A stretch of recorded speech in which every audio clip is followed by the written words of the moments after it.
자, 부동산의 개념 다시 한번 들어가겠습니다, 여러분들. 한 문제가 출제될 가능성이 높다 그랬죠. 다시 한번 우리가 정리를 해볼게요. 저번 시간에 한 거. 자, 부동산의 개념입니다. 자, 복합 개념 부동산이 중요하죠. 복합 개념의 부동산이다. 자, 토지 하나의 부동산을 본다면, 자, 우리가 세 가지가 있었어요. 법률, 경제, 기술.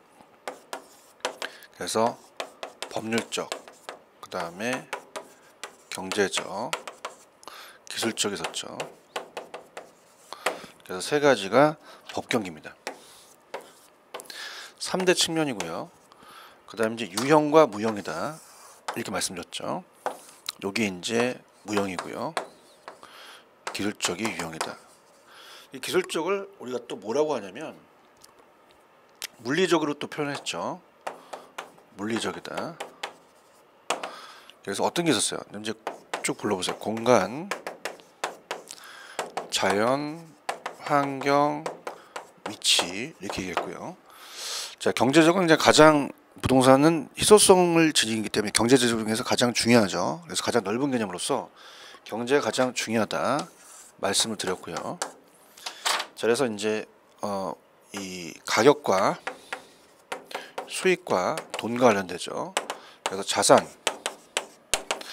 자본, 생산 요소, 소비재, 상품 말씀드렸죠. 생산재이기도 하고 소비재이기도 하다 그랬죠. 그다음에 법률 쪽은 이제 민법에 나와 있던 우리 협의의 부동산, 협의 부동산을 토지 및 그 정착물이라고 말씀드렸고, 그 다음에 이제 광의 부동산은 넓게 보죠. 여기까지가 이제 민법입니다. 그래서 광의 부동산은 자, 협의의 부동산을 포함하고 의제 준부동산 이렇게 얘기했죠. 의제 준부동산. 정착물이라는 것은 그 정착물이니까 우리가 일시적이 아니라 세 가지 표현을 항상 주의 있게 보셔야 돼요. 다시 한번 복습한다면 항구적, 영구적, 계속적이라는 표현을 써야 되고요. 그 다음에 정착물이라는 자체가 민법에서 토지 정착물을 얘기하죠. 그래서 민법상 얘기하는 거죠. 그래서 건물과 공작물을 얘기를 했습니다. 그럼 건물은 우리가 별도 등기가 되고요. 공작물은 별도 등기가 안 된다 그랬죠. 그래서 건물은 하나의 독립물로서 독립성이 있는 별도로 이제 거래가 되고요. 이제 공작물은 우리가 담장이나 축대를 별도 등기한다는 얘기 못 들으셨죠? 담장이나 축대는 공작물이다. 그래서 얘는 토지의 일부가 되어서 토지 소유권 내용이 포함이 되며, 건물은 토지의 독립성이 있지만 이 공작물은 토지의 독립성이 없는, 그래서 토지가 거래될 때 따라가는, 그래서 하나의 토지의 독립물이 아니라 종속물, 우리가 부속물이라고 하고요. 얘가 주물이면 얘가 종물이 되겠죠. 근데 우리가 학개론에서 얘기하는 부동산 정착물은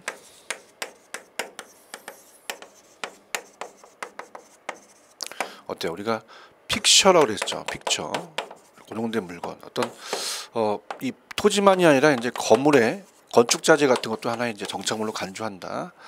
그래서 가장 중요한 게 건물주가 임대인이면 임대인 정착물은 정착물로 간주해요. 근데 임차인 정착물은 일시적이니까 임차인 정착물은 동산이다, 이렇게 표현을 했었고요.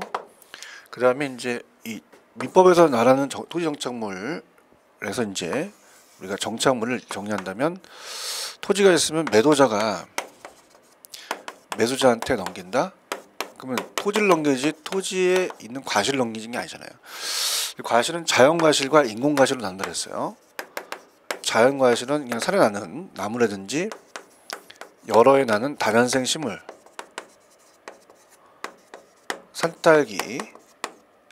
산딸기나 가래 같은 경우죠. 근데 이제 인공가시는 경작을 요합니다. 아까 경작을 요하지 않았죠. 그래서 인공가시는 경작 수확물이에요.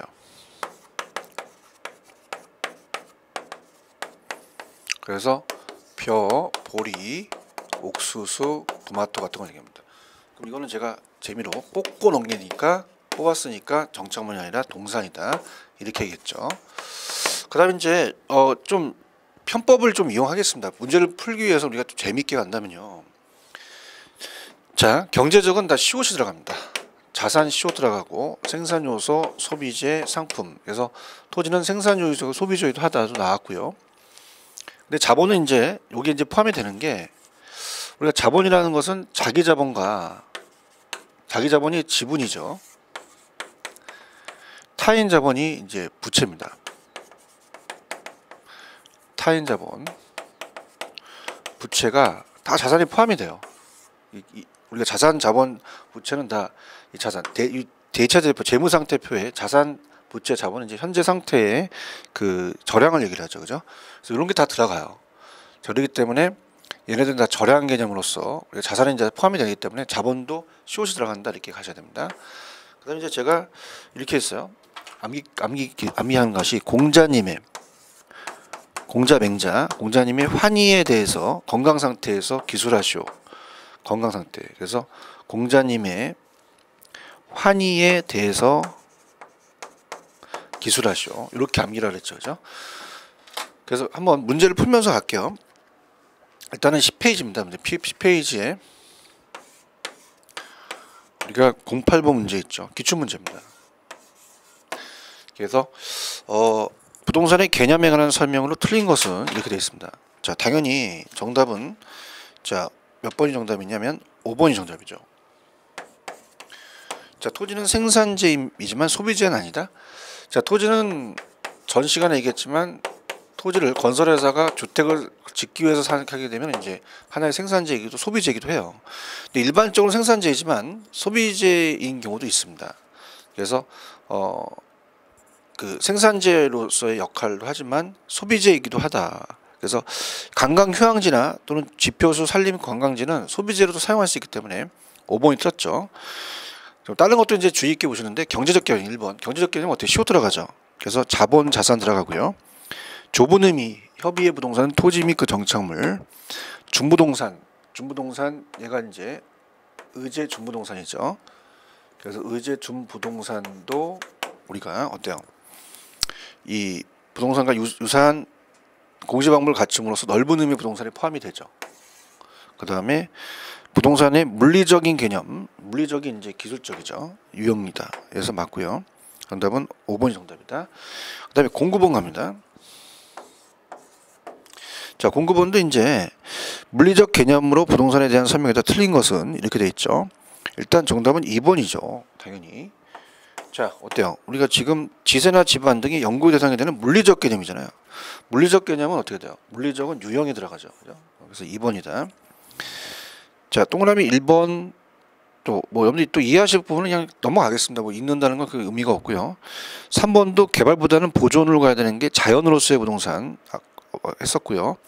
입체 공간으로서 이제 법률, 경제, 기술적으로 다 따져봐야 되죠. 우리가 공간 따져보고 경제 가치 공간 가치 따져보고 법률 쪽 따져봐야겠죠. 수평, 공중, 지하, 지중, 3차 공간이라는 거 이렇게 되어 있습니다. 그래서 그렇게 보시고요. 그러면 이제 그 밑에 부동산의 개념에 관련된 다음 내용 중 옳지 않게 된 것을 이렇게 되어 있죠. 자, 그러면 우리가 그 10번은 이제 이렇게 볼게요. 10번은 부동산의 개념과 관련된 다음 내용 중 옳지 않게 됐다 이렇게 돼 있죠. 그러면 어떻게 됩니까? 우리가 부동산의 개념은 이제 옳지 않은 건 이제 기술적 개념이 공중이라는 게 있잖아요. 공중공간은 주택, 빌딩, 기타 공중하에 연장되는 공간으로서 일정한 높이의 하나겠죠. 자, 공간에서 창출되는 기대이익의 현재 가치를 부동산의 가치로 본다면 부동산을 단순히 물리적 측면에서 파악한다? 아니죠. 이것도 한번 기초됐던 지문인데 공간은 복합 개념이에요. 그래서 공간은 기술적 개념이고 그 현재 가치라는 건 경제적 개념이잖아요. 그죠? 그래서 우리가 부동산 이 공간도 가치가 있기 때문에 동그라미 2번이 들었습니다. 이 공간이라는 것도 뒤에서 할 거예요. 때문에 또 자세히 할 건데 여기서 그냥 간단하게 봅니다. 그래서 공간이라는 기술적 개념뿐만 아니라 이 기대이익의 현재 가치를 부동산 가치로 본다면 가치라는 자체는 경제적이에요. 그래서 단순히 물리적 측면만 보는 게 아니라 이 공간이 기술적인 것과 거기서 창출되는 기대이익의 현재 가치, 경제적 개념도 같이 보는 거죠. 그래서 복합 개념의 관점을 보기 때문에 단순히 물리적만 본다? 그러면 틀려요. 그죠? 그래서 정답은 2번이 틀렸고, 부동산 위치 가치는 부지의 선정 주체, 용도 규모에 따라 그 높고 낮음이 또 다양하게 또 부여되겠죠. 그래서 어떤 주체가 입지하냐에 따라서 달라지겠죠. 어떤 용도에 들어가느냐에 따라서. 그 다음에 이제 이 민법 시간에 구분지상권이라는 걸 배우셨습니다. 그래서 우리가 구분지상권은 공중지하를 다 적용돼요. 근데 이제 용적률이라는 것은 우리가 어때요? 이 TDR 자체도 어떻게 돼? 개발권 이전 제도도 공중공간이라고 얘기했죠. 그래서 공중공간을 활용하는 겁니다. 용적률 인센티브 제도 어떻게 돼요? 우리가 이제 외국에 인센티브 제도가 있으면 만약에 10층을 딱 짓는다. 그럼 5층 더 짓고 싶은데 그래? 그럼 공원 하나 만들어. 내가 너한테 용적률 인센티브 줄게. 이런 거예요. 그러면 이게 이제 4번도 기출문제 지문이었는데 이게 지하 공간이라고 나왔었어요. 자, 그럼 어떻습니까? 그때 당시 우리가 이 용적률 인센티브를 모르더라도 자, 이 용적률이라는 건 건물을 올릴 수 있는 것을 얘기하고요. 지하 공간은 삽입이 안 되죠. 그렇기 때문에 어떻습니까? 이 자체적으로 이제 우리가 요거는 그 4번이 맞다고 봐야 돼요. 근데 이게 지하 공간, 지중 공간 나면 안 돼요. 공중 공간입니다. 그다음에 지하 또는 지상의 공간은 상하의 범위를 정하여 건물 기타 공작물을 소유하기 위한 지상권의 목적으로 할 수 있다. 미법 시간에 구분 지상권에 대한 설명이 되겠죠. 그죠? 그래서 이렇게 해서 정답은 2번이 정답이다. 자, 오른쪽 11번 부동산의 복합 개념에 관한 설명 중 옳은 것으로 이렇게 되어 있죠. 그래서 11번의 정답은 우리가 1번이 됩니다. 자, 부동산의 복합 개념에 관한 설명 중 옳은 것은 1번. 자, 부동산의 위치가 강조되는 것은 지리적 위치의 고정성인 부동성 때문에 그래요. 움직이지 않으니까. 그래서 가장 중요한 게 1번이 정답이죠. 근데 아까 우리가 전 시간에 이제 부동산의 경제적 가치를 결정할 때는 절대적 위치보다는 상대적 위치가 중요하죠. 그래서 주변 환경에 따라 결정되니까 상대적 위치가 더 중요할 것이다. 자, 부동산 가치는 환경의 가치입니다. 그래서 개별 분석보다는 그 지역 분석을 또 파악해야 되죠. 환경이니까. 그 다음에 접근 대상물과 관계없이 대상 물건의 접근성이 좋을수록 부동산의 가치는 증대된다? 아니죠. 자, 일반적으로 접근성이 좋으면 부동산 가치가 증대되죠. 예외가 있잖아요. 혐오시설물에 대한 부동산이 접근성이 좋은 경우 오히려 가치가 하락할 수도 있습니다. 전철역 근처에 우리가 분양을 했는데 이 쓰레기 밀입장이 들어섰어요. 혐오스럽죠. 그러면 접근성의 가치가 접근성이 이제 안 좋아서 예외적으로 접근성이 좋은 경우라도 오히려 부동산 가치가 하락될 수도 있다. 그러나 절대적 위치는 안 변하니까 부동성이고 상대적 위치 바뀐다는 건 우리가 어때요? 가변성, 인접성 때문에 그렇죠. 그래서 해설 참고하시고 이건 뭐 이렇게 중요하지 않으니까 1번 정답 넘어갈게요. 그다음에 이제 12번을 가시면 자, 부동산의 경제적 개념에 대한 설명에다 틀린 것은 자, 일단 정답 확인부터 합니다. 2번이 정답이에요. 2번 정답.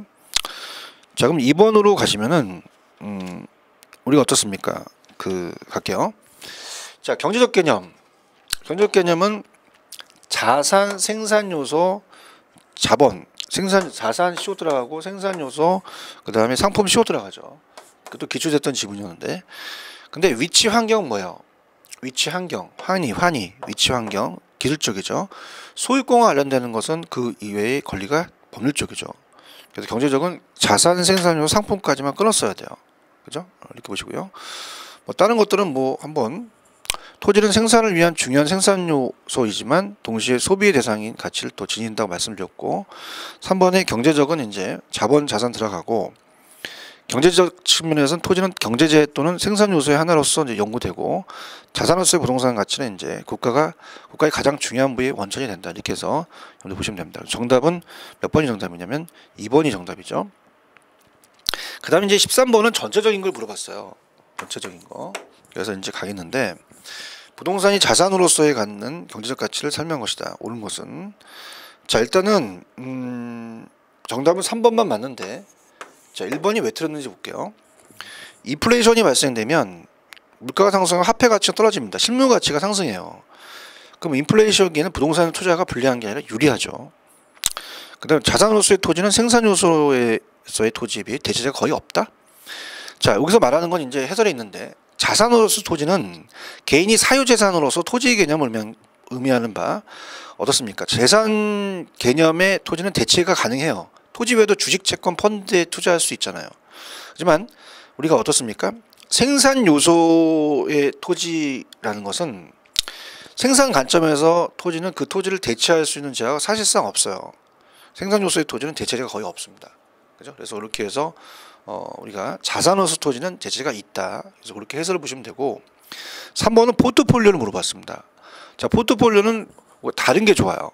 부동성 때문에 지역이 틀리죠. 그래서 부동성은 우리가 어때요? 부동성으로 지역별 포트폴리오가 가능합니다. 지역적 포트폴리오 구성은 가능하다. 그 다음에 이제 4번은 나중에 이제 13번에 이제 4번은 정답은 3번이지만 4번은 나중에 페이지 없는 요약집으로 나중에 요약집 요약게 그냥 페이지 64페로 가시면 슈바베 지수라는 게 있어요. 이 슈바베 지수는 낮을수록 좋은데 이 저소득층일수록 생계비에 대한 주거 비율이 우리가 어떻습니까? 높습니다. 그럼 주택 부담 구입 능력은 낮아지겠죠. 반대로. 그래서 나중에 이제 제 요약 좀 참조하시고요. 그래서 저소득층일수록 생계비에 대한 주거비 비율이 크다는 건 슈바베 지수가 커요. 크면 안 좋거든요.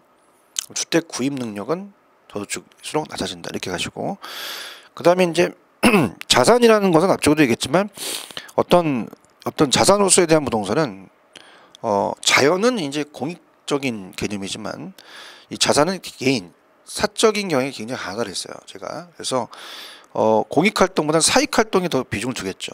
사유재산이니까 공익보다는 사익에 대한 이 활동을 비중을 한다. 이렇게 해서 복합적인 개념이었어요. 좀 어려웠던 문제라고 봅니다. 3번이 정답이고 그 다음에 14번 가겠습니다. 자, 우리가 14번에서 12페이지죠. 갈게요.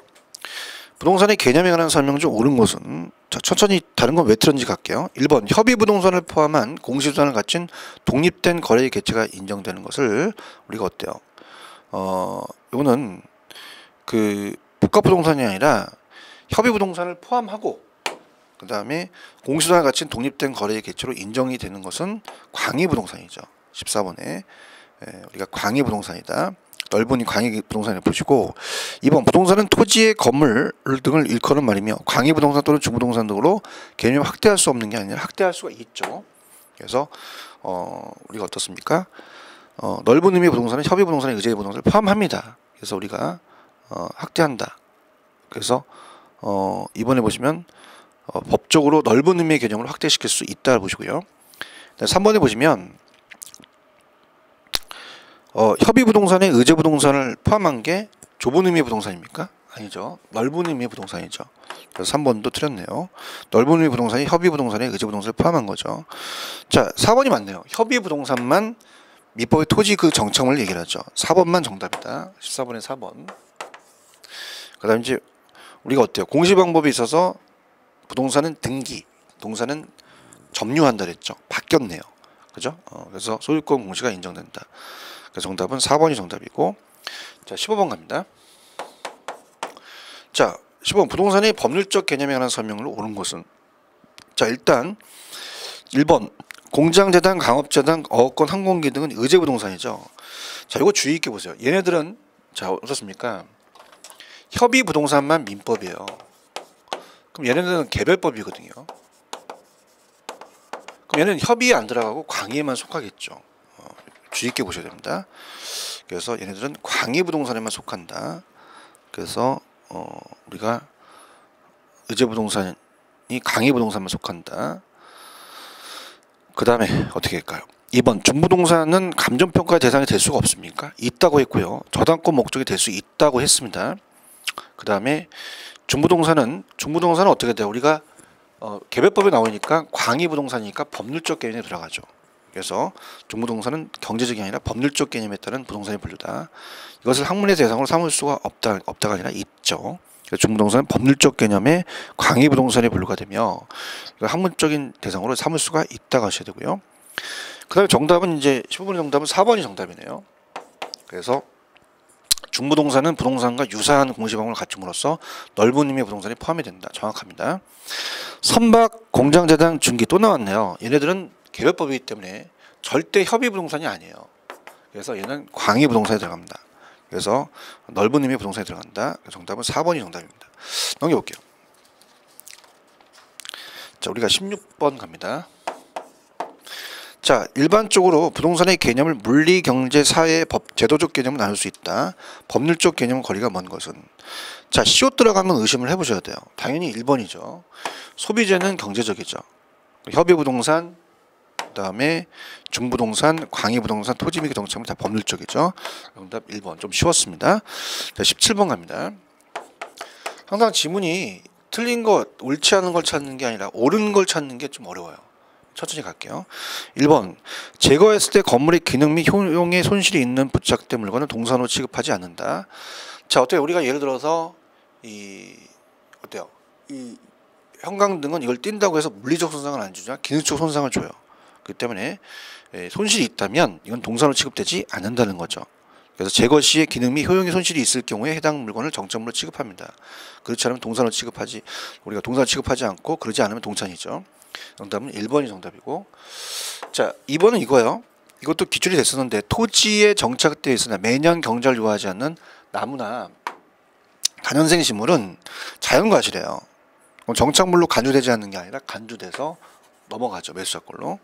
그래서 정착물로 간주되지 않는다가 들었어요. 간주가 됩니다.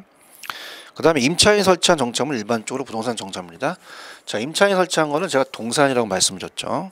그래서 정착물로 취급되지 않습니다. 임차인이 설치한 정착물은 동산으로 취급된다. 그 다음에 자, 수목, 돌담, 교량, 제반. 자, 아까 어떻습니까? 이 돌담이나 담장이나 축대 같은 경우 이런 것들은 토지의 공작물, 종속물이에요. 그래서 얘네들은 토지의 별개로 거래되는 것이 아니라 토지의 일부가 돼서 거래되죠. 4번이 틀렸습니다. 그래서 우리가 수목, 돌담, 교량, 제방은 토지의 일부로서 거래된다. 종속 정착물로 봐야 되죠. 5번. 임대인 설치한 정착물은 정착물로 취급되지 않는 것이 원칙이다. 자, 임대인 설치한 거는 정착물로 되죠. 임차인이 아니죠. 틀렸죠. 그래서 임대인 설치한 정착물은 정착물로 취급된다. 이렇게 가셔야 됩니다. 자, 18번 갑니다. 17번의 정답 1번. 자, 18번에 가시면 부동산 정착물 관련된 다음의 설명 중 옳은 것은, 자, 물리적 손상이 없이 제거할 수 있는 모든 물건은 동산으로 취급되는 것이 원칙이다. 그렇지 않죠. 우리가 물리적 손상이 없이 제거될 수 있더라도 기능이나 효용이 감퇴되면 정착물로 취급하죠. 또 나왔네요. 자, 계속성이 없는 판잣집, 그죠? 판잣집이나 우리가 판잣집이라는 자체는 어떻게 돼요? 판잣집은 토지에 붙어 있어도 조만간 철거를 할 거죠. 모가 주택이니까. 그러면 이것도 일시적이니까 이 동산이고. 그 다음에 가식 중에 수목. 이 가짜가 거짓 가짜잖아. 이 가식적인 놈아. 이 거짓 가짜. 임시로 심은 묘목이에요. 그래서 어린 묘목이기 때문에 일단 키웠다가 번식을 하죠. 얘는 다 동산입니다. 그래서 이런 것들 기타 쉽게 이동할 수 있는 물건 정착물로 범주에 포함되는 게 아니라 다 동산이다. 이렇게 가셔야 돼요. 그래서 그렇게 염두를 체크하시면 되고요. 그 다음에 우리가 3번 정착물은 계속하여 토지에 부착되어 있지 않더라도가 틀렸어요. 우리가 아까 얘기했지만은 일시적이 아니라 항구적, 영구적, 계속적이어야 돼요. 그죠? 그래서 이제 부착되어 있지 않더라도가 틀렸죠. 부착되어야 됩니다. 그래서 계속해서 토지에 부착이 되어 있어야 됩니다. 이 정착물은 계속해서 토지에 부착되어 있어야 되고 사회 경제 면에서 인정되는 독립된 물건이어야 됩니다. 어떠한 물건이 건물의 특정 위치나 용도에 맞도록 특별히 구축이 됐다면 그건 정착물로 취급되지 않는 게 아니라 정착물로 취급이 됩니다. 그래서 정답은 5번만 맞죠. 그래서 부동산 정착물 토지와 서로 다른 부동산으로 간주되는 것도 존재한다. 말씀드렸습니다. 5번 정답. 19번이 장려 문제예요. 다음 토지의 정착물 중 토지에 독립된 것이 아닌 것. 자, 건물 독립됐죠. 건물 독립됐고, 그러니까 소유권 보존 등기 임목도 들어갑니다. 우리가 민법에 배웠고요. 명인 방법을 구비한 수목도 들어갑니다. 권원에 의해 타인의 토지상에 재배되어 있는 농작물도 독립된 걸로 봐요. 근데 국어라는 것은 자, 이게 이제 이 어때요? 밑에 보시면 이제 우리가 이 공시법의 지적법이라고 하죠. 공시법. 예전에 이제 이 법이 좀 측량 수로 조사 이렇게 바뀌었는데요. 28가지 지목이 있어요. 국어라는 게 있습니다. 국어는 밑에 해설해 보시면 토지에 부족된 부분으로 용수 배수를 목적으로 하여 일정한 형태를 갖춘 인공적인 수를 의미해요. 이건 토지의 일부겠죠. 국어는 이 토지에 독립된 게 아니다. 그래서 이렇게 나왔었어요. 정답은 3번이 정답이다. 이렇게 꼭 기억하시기 바랍니다. 자, 그래서 우리가 이제 남아있는 건 토지의 분류, 요게 남고, 부동산의 특성과 속성이 남았죠. 자, 그럼 가겠습니다, 여러분들. 자, 복합 개념의 부동산 다시 봅니다. 자, 우리 공자와 한의에 대해서 기술을 하시오. 요 네 가지 암기하시고요. 경제적은 자산, 생산 요소, 소비재, 상품.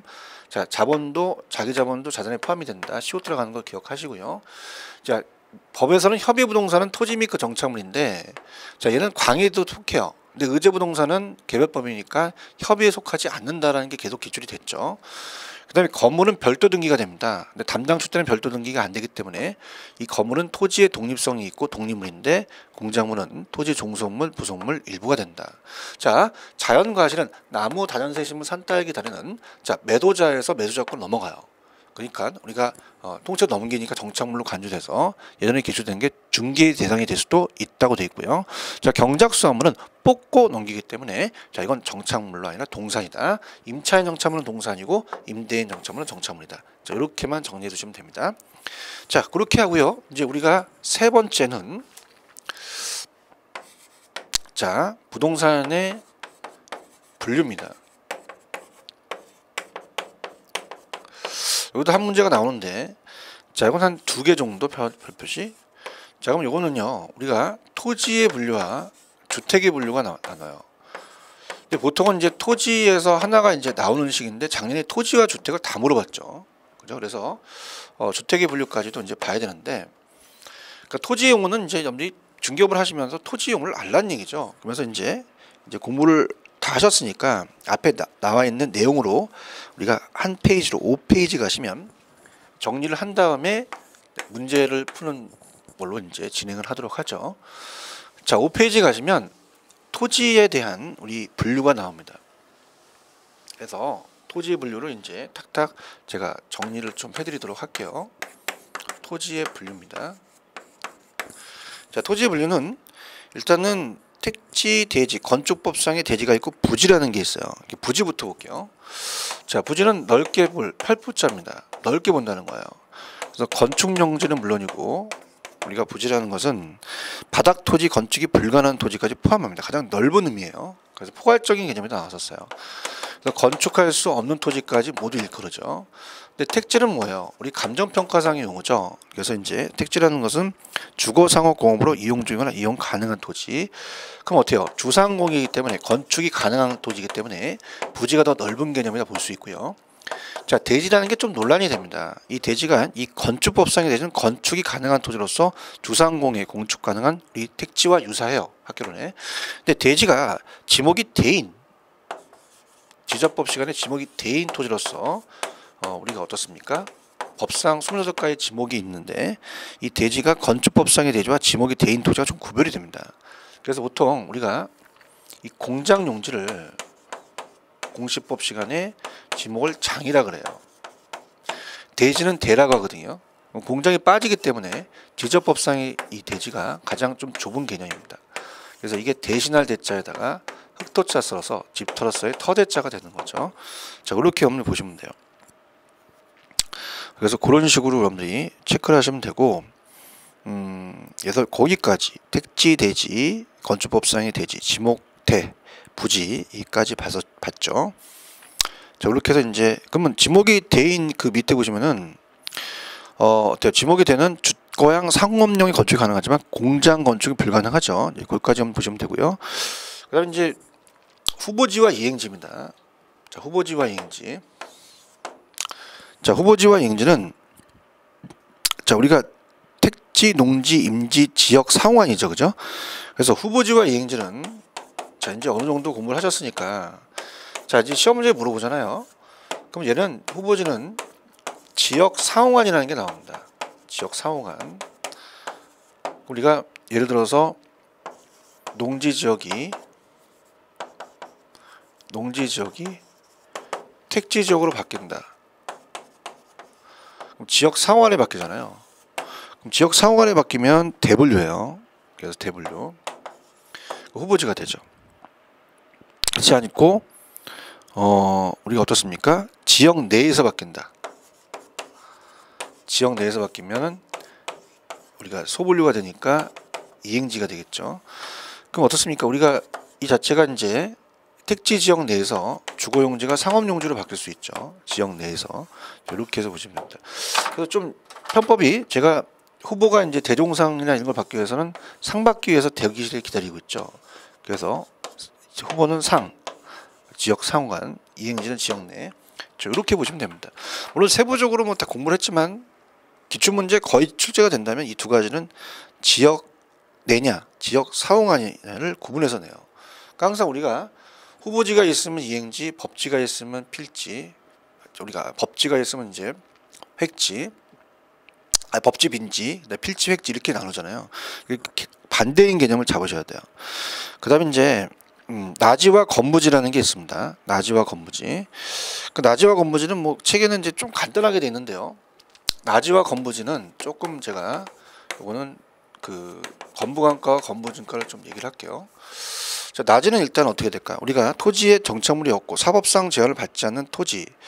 그래서 우리 법상의 나지는 어때요? 토지보상 지침에 의해서 공법상 규제를 받지만 사법상의 제한이 없습니다. 나지는. 그래서 우리가 건물이 없고 사법상 제한이 없는 거 보시고요. 토지의 건물이 부가물로서 제공되고 있는 토지는 건부지예요.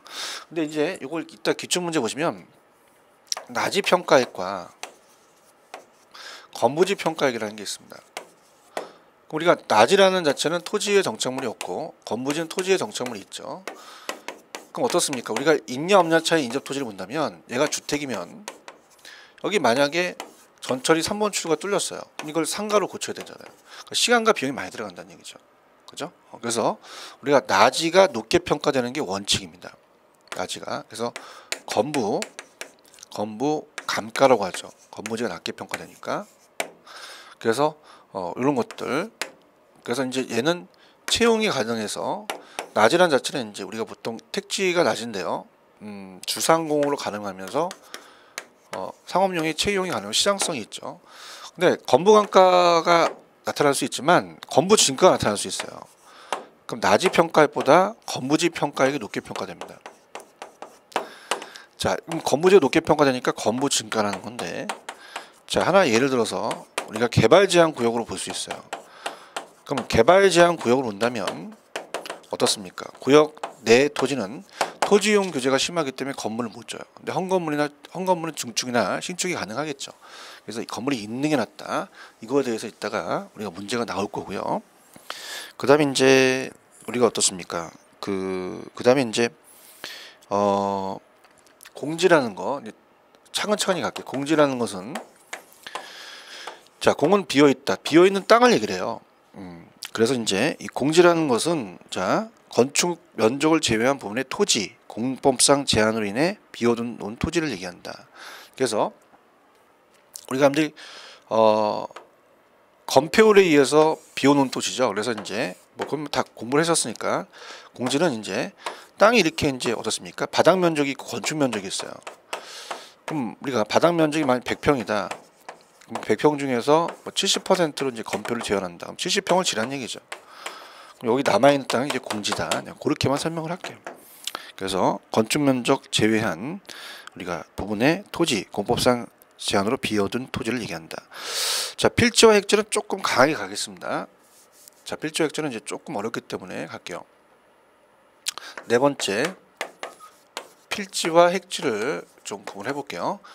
필지는 하나의 지번이면은 토지의 면적 단위가 아니라 등록 단위입니다. 지번이죠. 그래서 등록 단위다라는 거 꼭 기억하시고, 그래서 어떻습니까? 우리가 이제 이 지번이라는 건 이 땅이 누구 땅이냐, 소유권이죠. 이 소유권을 구분합니다. 그래서 자, 이거는 이제 지적법상의 용어로서, 자, 필지는 이 소유권이 누구 땅이냐는 법률적 개념이에요. 법률적이다. 근데 획지는 어떻게 돼요? 우리 감정평가시 중요시 되죠. 평가시 중요시 되니까 우리가 보통 거래 활동할 때 소유권이 아니라 가격 보고 하시죠. 가격 수준이 보통 비슷한 일단의 토지를 획지라고 합니다. 그럼 경제적이라는 얘기죠. 그럼 반대적인 개념을 낼 거란 말이에요.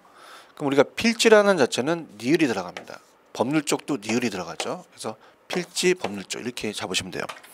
그래서 필지는 법률적 개념, 소유권 구분, 지분을 가지는 등록, 등기 단위, 면적 단위가 아닙니다. 획지는 경제적 개념, 가격 수준이 비슷한 일단의 토지, 부동산 활동, 용도상의 개념으로 활동할 때 쓰는 말이죠. 자, 이렇게 보시면 되고요. 자, 그 다음에 맹지라는 것은 도로면에 접선면이 된 게 없어요. 그래서 건축법상 건축할 수가 없죠. 그래서 맹지는 타인의 토지에 둘러싸여 우리가 도로와 접선면을 가지지 못한 토지다 이렇게 보고요. 자, 법지와 빈지도 이제 그림으로 그릴 땐 이제 끝났고 있다. 만약에 세부적으로 제가 나오면 그림을 그려드릴게요. 자, 법지와 빈지는 이렇게 잡으세요. 법지와 빈지. 자, 법지는 어떻게 됩니까? 법이 붙었으니까 소유권은 인정이 되죠. 근데 우리가 활용식이 없다. 사용 가치가 없다는 얘기입니다. 사용 가치가 없고 법률적인 개념이죠. 근데 이 빈지는 물가 빈자죠. 바닷가라고 부르는데, 자, 이건 소유권은 인정이 안 돼요. 근데 파라솔 같은 거 꽂고 사용료를 받으니까 사용 가치는 있죠. 그래서 어떻게 이제 구분하시냐면 법지는 소유권이 인정이 된다. 빈지 소유권 인정이 안 된다. 사용 가치는 반대다. 이렇게 해서 법지는 법률적, 빈지는 우리가 이 경제적이다. 이렇게 보십니다. 그래서 법지는 경사면, 경계면 같은 토지. 그래서 법적 소유는 인정하는 활용식이 없고, 해변은 바닷가, 백사장 토지는 이제 법적 소유가 없지만 활용식은 있죠. 그렇게 가지고, 자, 포락지는 호수 등으로 인해 지반이 절도되어 수면 아래의 토지를 우리가 포락지라고 하고, 선화지는 이게 선자가 고압선이잖아요. 고압선 아래에 있는 토지는 강가가 되겠죠. 자, 소지는 개발되기 이전 토지예요. 그래서 이 토지의 제도론가의 산정인데, 그러니까 소지라는 것은 이 소자가 바탕 소자입니다. 원지라고 한번 나온 적이 있었는데요. 그래서 우리가 농지나 임지 같은 경우는 아직 개발이 안 됐죠. 개발되기 이전 토지를 얘기를 해요. 그죠? 그래서 우리가 제도론가에서 이제 토지가 원가법을 사용할 수가 있습니다.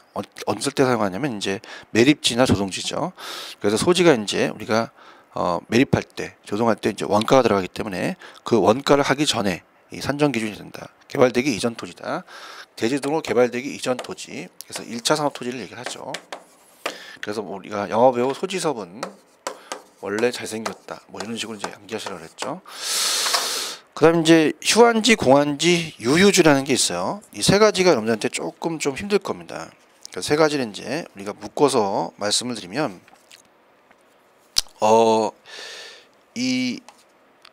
물론 뭐 공안지라는 게 이제 공지와 연결이 되죠. 공지는 아까 법상, 건축법상 정상적으로 이제 비워둔 거죠.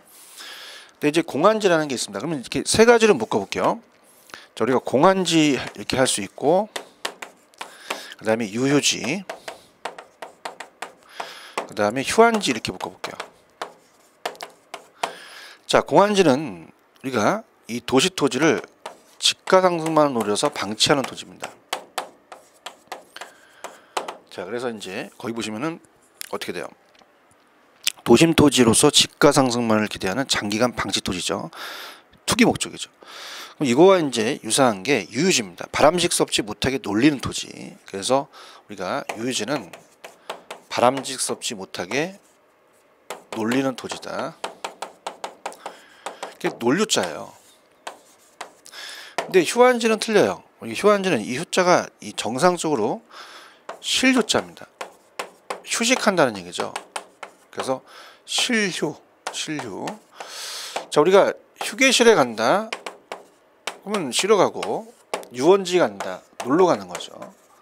그래서 이제 이 휴안지라는 것은 정상적으로 쉰다는 것은 인삼밭을 매년 경작하지 않고 일정 기간이 경작하고 나면 일정 기간 지력해보고 쉬잖아요. 그죠? 그래서 우리가 시험제 정상적으로 쉰다. 그러면 휴가 나와야 되고, 논다. 그럼 유가 나와야 되죠. 근데 공안지는 유유지와 같이 노는데 우리가 도시에서 노니까, 강남에서 노니까 유지가 좀 넓은 개념이고, 공안지와 공지를 봤을 땐 공한지 한자는 한가한 한자이기 때문에 방치되는 토지입니다. 그럼 공한지는 이제 유유지랑 좀 유사하고 휴한지는 정상적이니까 공지랑 좀 유사하다 이렇게 또 우리가 모의고사 또 출제가 돼요. 자, 한계지는 택지로 이용하고 있는 토지 중 최원망권의 토지다. 그래서 뒤에 한계지의 직가법칙이라는 게 이용 파트에 나오는데, 자, 한계지는 이렇습니다. 그냥 택지용의 끝이에요. 한계지는 택지용의 끝으로 농지와의 경계선이죠. 농지의 시작이 아니라 택지의 최원망권의 토지다. 자, 그렇게 보시면 됩니다. 자, 그러면 문제를 좀 진행을 하면서 우리가 풀어가면서 좀 설명을 좀 다시 또 해보도록 하죠. 들어가겠습니다. 자, 이제 교재 갑니다. 가시면, 자, 아까 이어서 우리가 이제 페이지로 가시면 기출 문제부터 볼게요. 18페이지입니다. 18페이지 25번 들어가죠.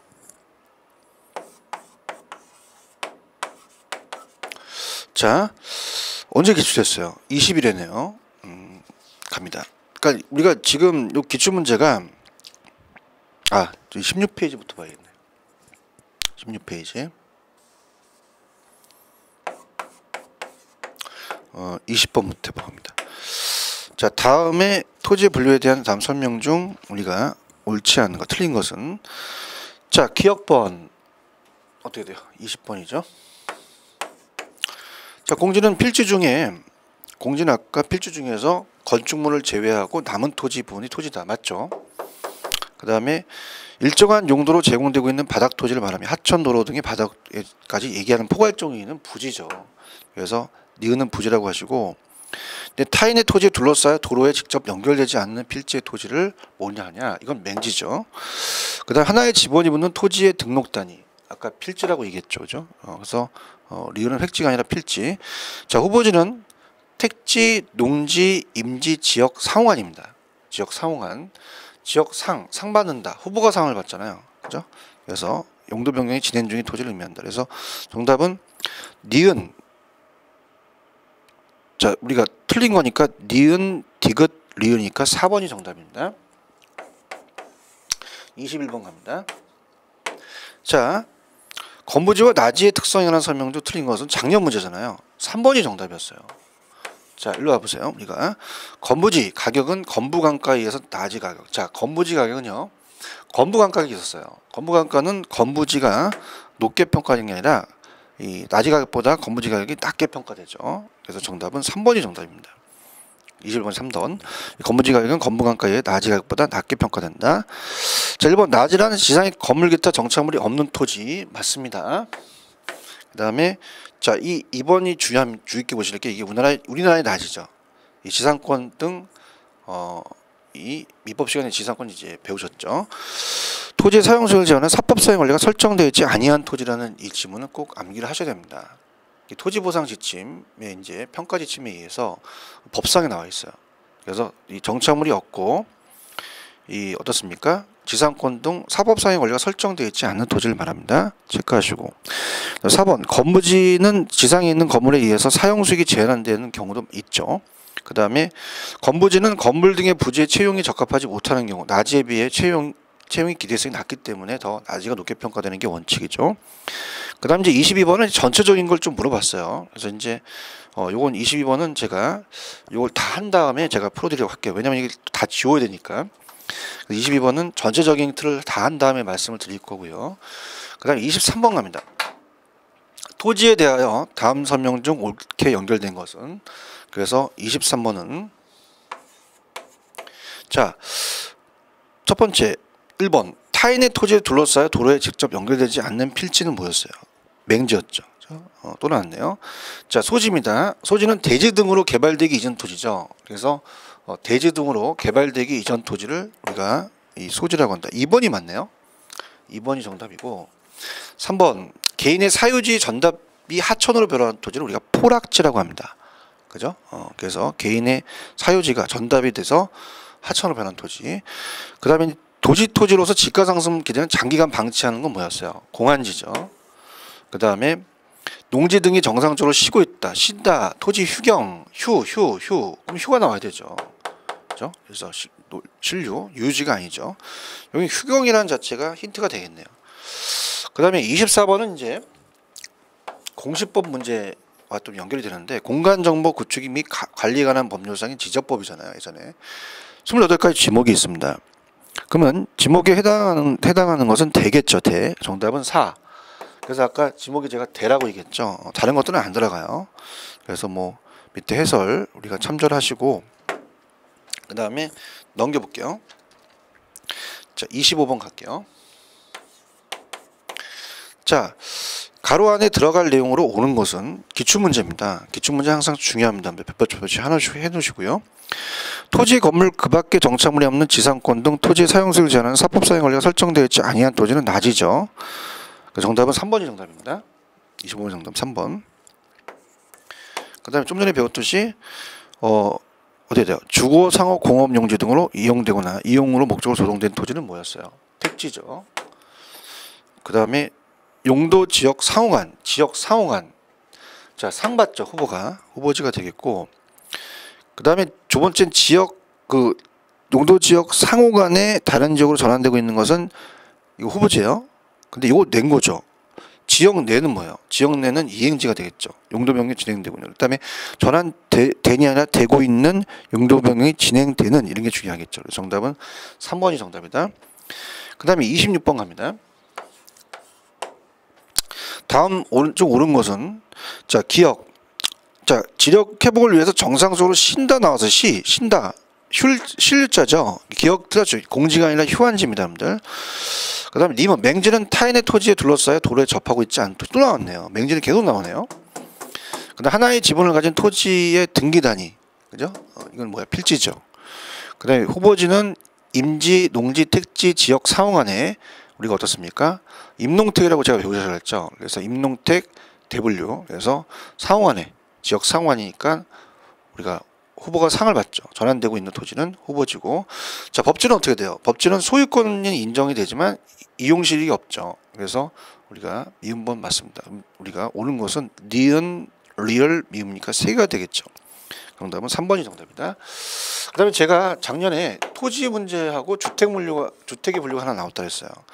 자, 그래서 27번 주택의 유형에 관한 설명 중 옳은 것은, 자, 해설이 있으니까 좀 참조하는데 제가 일단 고쳐드릴게요. 연립주택은 주택으로 쓰는 한 개 동의 바닥 면적 합계가 660제곱미터는 맞는데, 자, 이거를 이해가 아니라 초과한다고 우리가 주택법에 나와 있어요. 그죠? 그래서 우리가 이 주택의 유형은 초과한다고 하셔야 됩니다. 이해가 아닙니다. 그 다음에 2번은 다가구 주택은 주택으로 쓰는 층수, 지하층은 제외, 3층 이하이며 한 개 동의 바닥 면적, 부설 주차장 면적 제외하고요.